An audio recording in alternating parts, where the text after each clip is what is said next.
Bonjour et bienvenue dans notre vidéo de présentation de Progest Mobile. Avant de commencer la présentation de Progest Mobile pour Pocket PC, nous faisons une rapide présentation de Windows Mobile. Toutes les applications classiques comme Word ou Excel sont présentes sur Pocket PC. Essayons d'écrire du texte sur Pocket Word par exemple. Comme vous pouvez le constater, il n'y a pas de clavier réel, mais uniquement un clavier virtuel. Écrivons par exemple New Document, New Doc. Nous remarquons que l'interface nous propose des occurrences de mots similaires. Mettons document en rouge.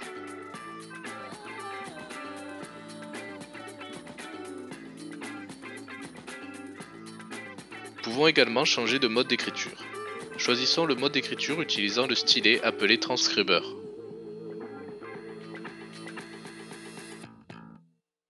Je vais écrire naturellement « Bonjour, ceci est un test ».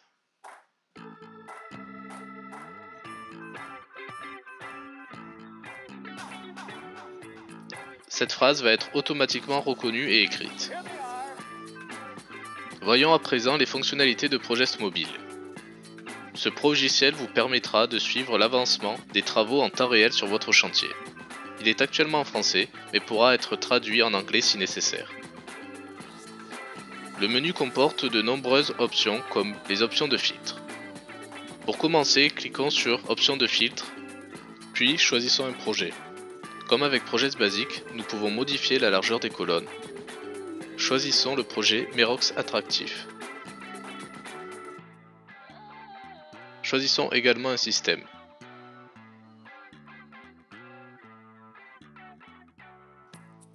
Renseignons maintenant une référence objet ou une fiche de réception.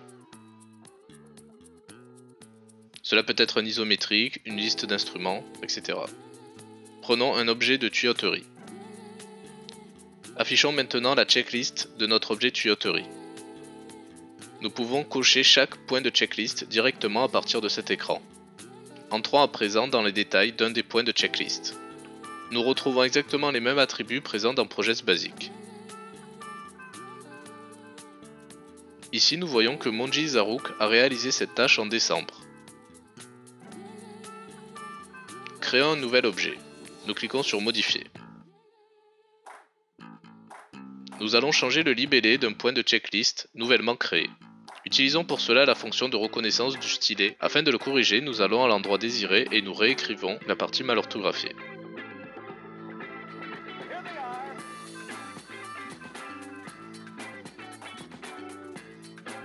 Pour finir, sauvegardons notre nouvel objet. Ouvrons à présent le menu de punch list du projet Merox.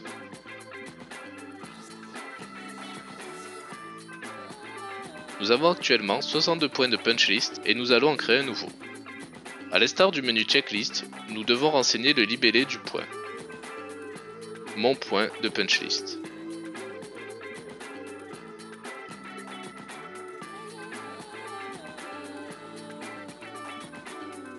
Nous pouvons voir que la phrase a été correctement orthographiée. La date de création est celle d'aujourd'hui et nous pouvons changer de date prévue en se servant du calendrier. Et nous pouvons aussi renseigner la date de réalisation si nécessaire. Nous retrouvons les champs habituels de la version Progest Basic. Nous allons changer de type de punch list. Nous allons mettre un nouveau superviseur pour ce point de punch list. Le point de punch list est à présent sauvegardé. Ouvrons désormais le menu des signataires.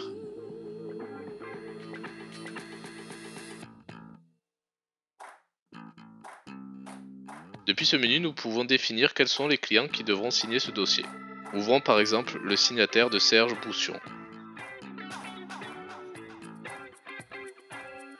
Dès le début, nous voyons un rappel du but de cette fonction et une petite synthèse de l'avancement du projet. Et voici sa signature. Si nécessaire, je peux également y stocker un commentaire. Ajoutons un nouveau signataire, Sami Benelaj par exemple. Nous sommes prêts à signer à sa place. Une trace sera gardée prouvant que je suis son auteur et non lui. La signature sera stockée et cryptée dans la base de données présente sur le serveur. Ainsi, personne ne pourra l'utiliser de manière fallacieuse. Voyons à présent les signataires des références objets. Ajoutons par exemple Fontes Christian, et à la place de le faire signer, nous pouvons le faire acquitter directement en cochant sa case. Allons à présent dans les paramètres de l'application. Ici, nous pouvons modifier la langue de l'interface. Nous pouvons voir également que l'utilisateur démo est connecté. Ajoutons une note sur le point de checklist. Le dernier point de checklist fut tuyauterie et complètement et entièrement monté. Ajoutons-lui une nouvelle note. Elle peut être composée aussi bien de texte que de dessin.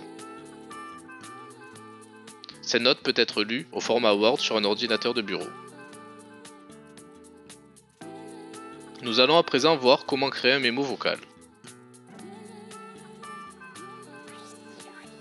Depuis le dernier point de checklist, nous pouvons enregistrer un mémo vocal. L'autonomie du mémo vocal est de 8 heures. Vous pouvez donc enregistrer ce que vous voulez. Le module photo permet de prendre des photos ou de scanner un code isométrique en 2D à partir d'un imprimé, ce qui aura pour effet de remonter automatiquement la fiche de réception. Cette vidéo d'aide est à présent terminée, merci pour votre attention.